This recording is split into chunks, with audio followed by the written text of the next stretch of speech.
You're watching the Luca Rosano Show. Here's your host, Luca Rosano. What is going on, everyone? Welcome back to another edition of the Luca Rosano Show, presented by VAUGHAN SPORTSPLEX 2, Dave and Buster's Vaughan, Gregory Signs, CATALDI Fresh Market, and the WATERBOY Report. This show comes to you every Friday at 6 p.m. Eastern, and it will continue to drop every single week despite this worldwide pandemic we are currently dealing with.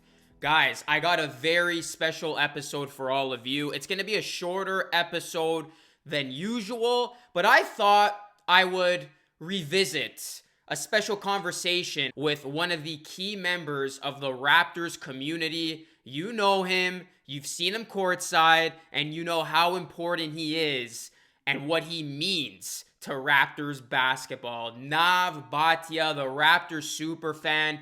I'm going to be playing an old video of mine, but it is pretty relevant now as it was a couple years ago. So I actually had the great privilege and opportunity to sit down with the superfan in the summer of 2017. And in this short interview that I'm about to show you guys, we talked about Nav's life as the superfan, what it means to him and how it feels to be the super fan for the Toronto Raptors. And he also got into some pretty interesting stuff regarding Vince Carter. Now, when talking about Vince Carter, there's half of the Raptors fan base that absolutely still loves him, but then I find there's another half of the fan base that still has some negative feelings towards Carter with the whole departure and how his tenure ended ultimately with the Toronto Raptors. So this is some insider stuff right here, guys. This was one of the first videos I ever dropped on my channel, but I didn't have nearly as many people subscribe to my YouTube channel when I uploaded this thing in 2017. So I thought I would bring this back to life. This exclusive interview with Nav Bhatia will be shown on the Luca Rosano Show. Please drop a like on this video, guys. Subscribe to the channel if you aren't new. Hit post notifications. Like I said, the content continues to come on this channel, and follow me on social media. All of my usernames down below. Without further ado, here is my piece with the superfan, Nav Bhatia. Enjoy. How's it going, guys? I'm here with a very special guest. You always see him courtside at Raptors home games. Raptors superfan Nav. I just wanted to ask a couple of questions. So a lot of the talk going into the offseason was, of course, will the Raptors start over? Give me your take on both of those re-signings of Ibaka and Lowry. Well, that's a good signing because I believe they want to continue with the focus of the main nucleus, the same nucleus, and build around it. And I believe you're going to see some more things happening, and leave that to Masai Ujiri because he gets paid for that. And I'm not going to worry till October the 1st. And whatever the team he comes up with on October the 1st, I'm going to cheer for that team, and I'm going to be their super fan. So I'm a Raptors diehard fan. You're a Raptors super fan.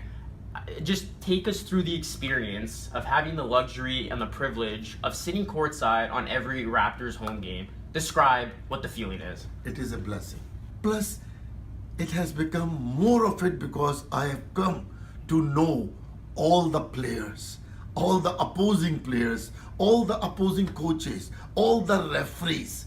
So it has become really a blessing, which I believe for a fan, it's something which you can't have it, but I have it. God is good. Thank you, Almighty. Thank you, Raptors, and thank you, NBA, for including me and making me your family member. I was just at the NBA First Award. It is a blessing, like I said. You know, when the players come to you, when you are able to talk to Isaiah Thomas, you are able to talk to Damon Graham from Golden State. I saw you, Adam Silver, the commissioner of the league. Adam Silver was there. Vince Carter. Carter. My all-time favorite. That's my Vince idol Carter. growing up. My idol. Well, he's still my idol. Yeah, exactly. And, so it is you meet these guys, you meet PG. It's an amazing thing. I'm going to put you on the spot. Out of all the amazing talent, players, people you've met over the years, who kind of stands out to you? One person, if you had to name one. Vince Carter, because not he's the best dunker of all time, not because he's the best teammate of all time, not because of his other athletic and talent, but because of the way First, he put us on the map. For in sure. Canada. He put us on the map. He's put us. He's one of the reasons that our franchise Raptors survived. It didn't survive in Vancouver.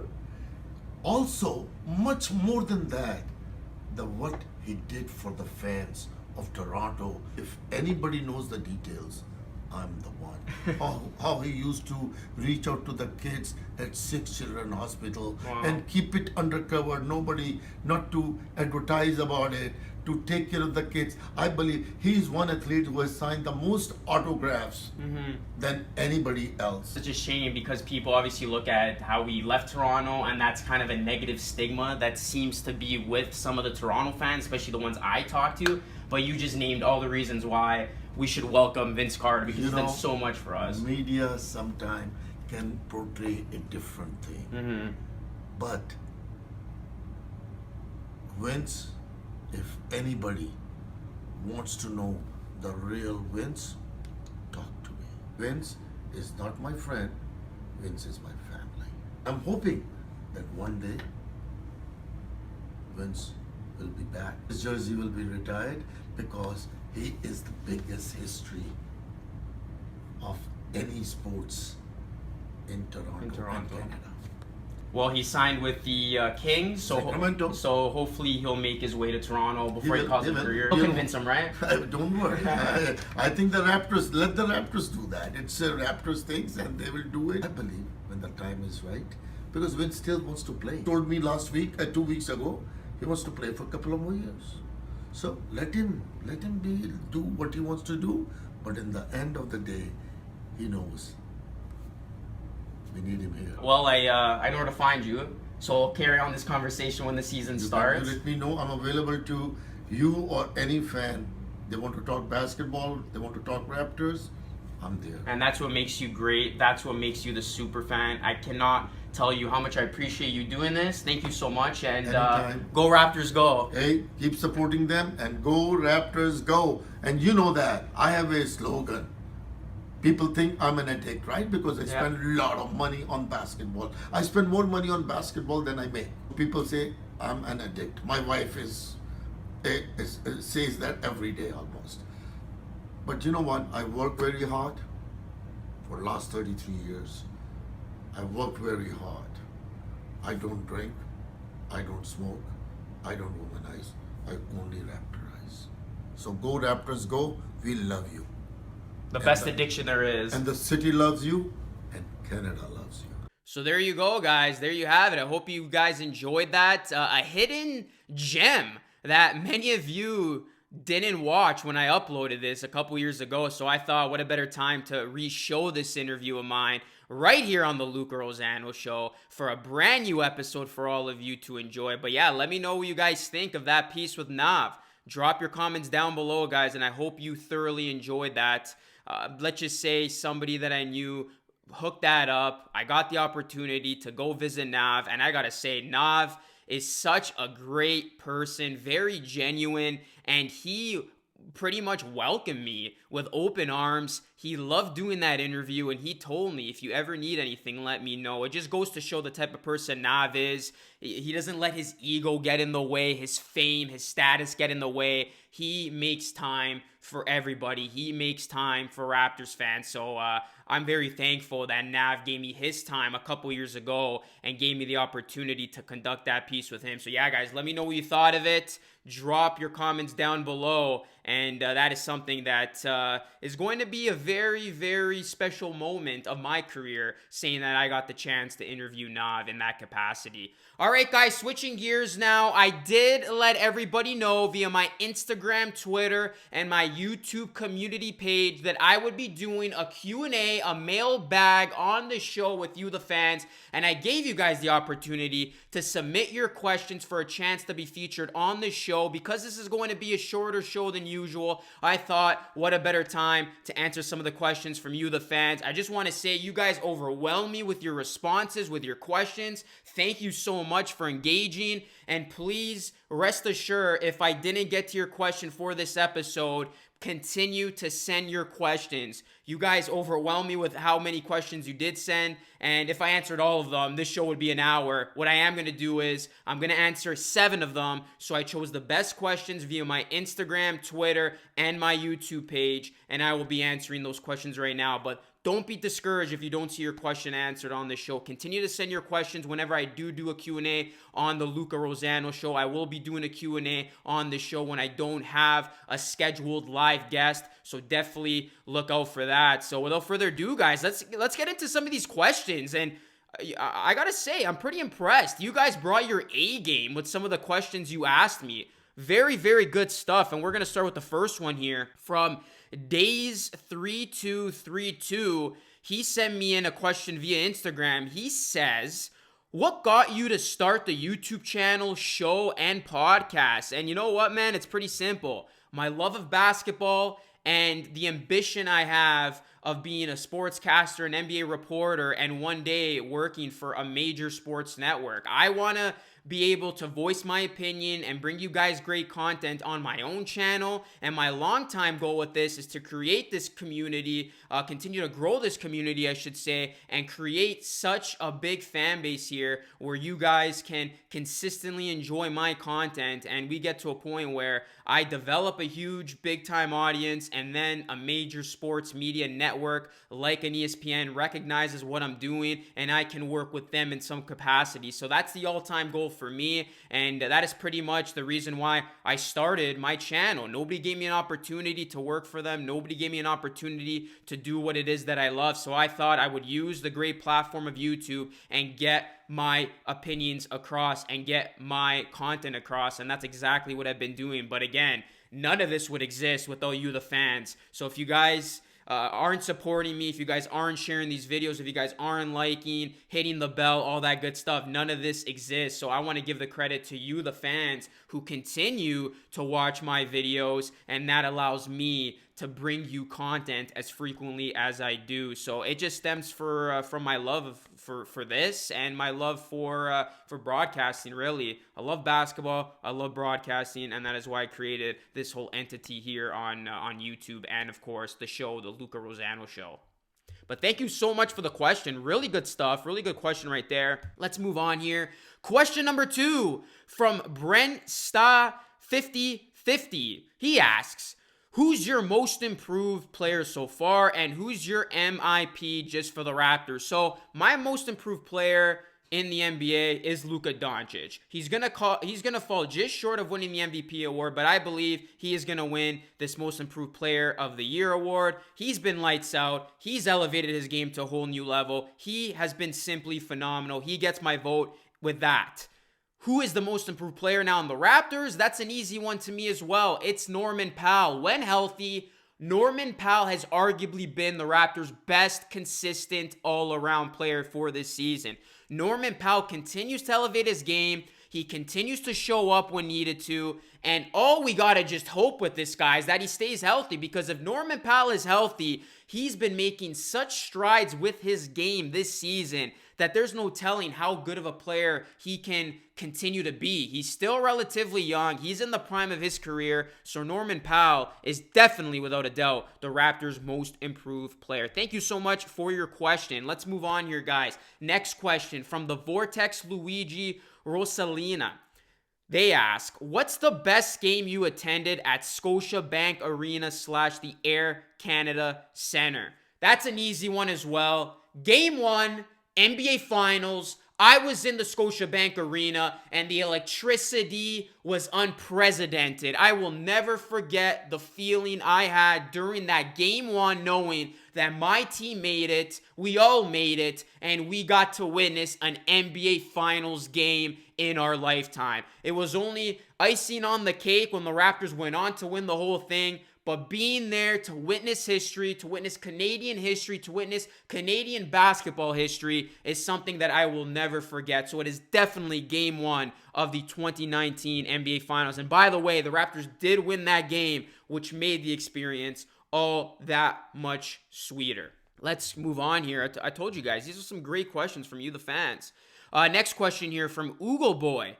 How do you think the NBA should proceed if the season were to continue in a couple of months or so? So I think, you know what, man? It's really gonna depend when the season resumes. If we see it resume around August, I think that we're gonna get straight to the postseason. We're going to use the current standings, pretty much similar to the video I posted on this channel at the beginning of the week. And we might even see some shorter series commence just to speed up the whole process. So we might see 5-game series throughout just so we can award a champion.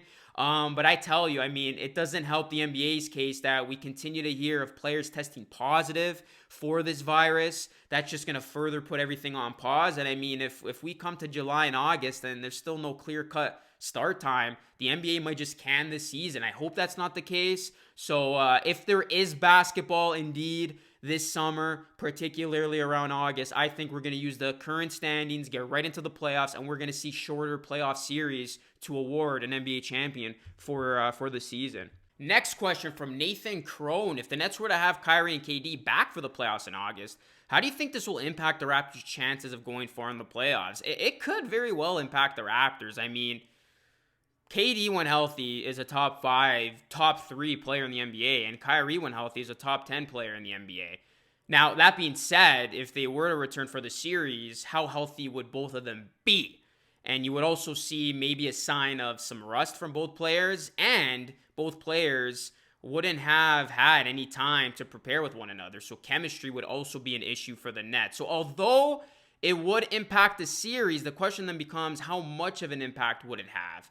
I don't think it would have a whole ton, especially with both these players currently dealing with their own injuries and KD now even dealing with the coronavirus. So if the Raptors were to play the Nets, it would be interesting, but I don't think it would serve to be a scary matchup for the Raptors as it would have been if KD and Kyrie had a full season playing with each other under their belt. So it'd be, like I said, interesting if that eventually happens. And, I mean, sign me up. That'd be a great series. But I think the Raptors would be able to hold their own. That defense would be able to hold, I think, the Nets in check and their superstars in check, especially considering that both those players would be pretty much coming in cold. And anytime you ask anybody to come in cold and win you a series, that's a tall order. But yeah, that's a really good question. I guess we'll see how that plays out. Next question. From Aiden, I'm not going to attempt to pronounce your last name. Actually, you know what? I will. Moose.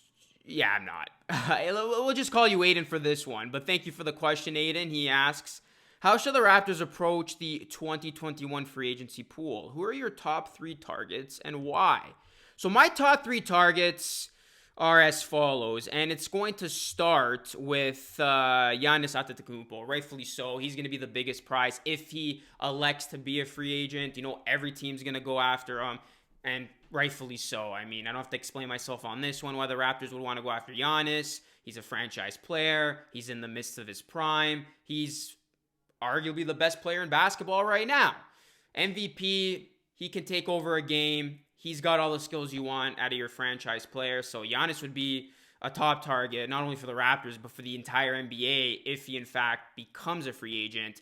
Other than Giannis, I do have Anthony Davis. He's another player that could be available. Anthony Davis, I think, would serve to be a huge addition for the Raptors, especially more than likely the Raptors aren't going to extend contracts to Serge Ibaka and or Marc Gasol. So that being said, the Raptors are going to have a gaping hole in their front court. Bringing a guy like AD, he too is in the midst of his prime. He's a big-time player. I think he's going to be a top target for, again, not only the Raptors, but for the entire NBA. And then finally, a more realistic approach for the Raptors, if a Giannis or Anthony Davis aren't available, would be Steven Adams. This is a guy, he's young, he's tenacious, he gets after it, and I think he would fit the Raptors system very, very well. And again, the Raptors are going to have to get younger eventually at the front court position and have a guy who can play alongside of Pascal Siakam. And I think Steven Adams would mesh and gel great with a guy like Siakam and a team like the Toronto Raptors. So Steven Adams is a top tier target that I think the Raptors could seriously look at in 2021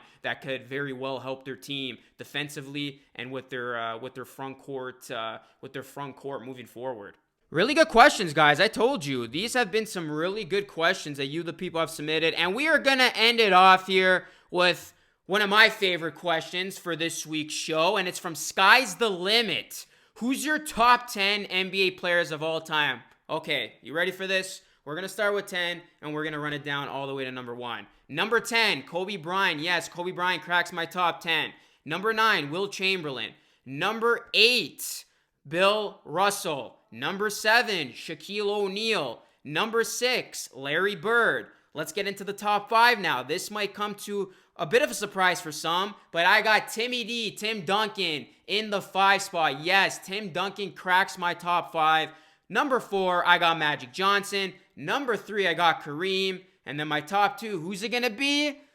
Number 2 is going to be LeBron James. LeBron James is my number 2 greatest player of all time. And that leaves us with my number 1, Michael Jordan. Yes, LeBron James is still not the greatest player of all time, in my opinion. He still has a chance to get there. But as of today, MJ is still my 1. And that right there is my top 10 NBA players of all time. Let me know what you thought of this week's show, guys. I really hope you guys enjoyed it. I hope you enjoyed my interview with Nav, and I hope you enjoyed this Q&A portion of the show. If you guys want to see more Q&A implemented in this show, please let me know down below. And please, guys, drop a like, subscribe to the channel, hit post notifications, share, follow me on social media. The content doesn't stop on this channel, and the podcasts every Friday won't stop on this channel. I do have a very special guest lined up for next Friday's show already, so keep that on your calendar. And that is going to conclude another great edition of the Luca Rosano Show. As always, I'm your host, Luca Rosano. Thank you so much for watching. Enjoy your weekend, and I'll catch you all again in the next one. Peace out.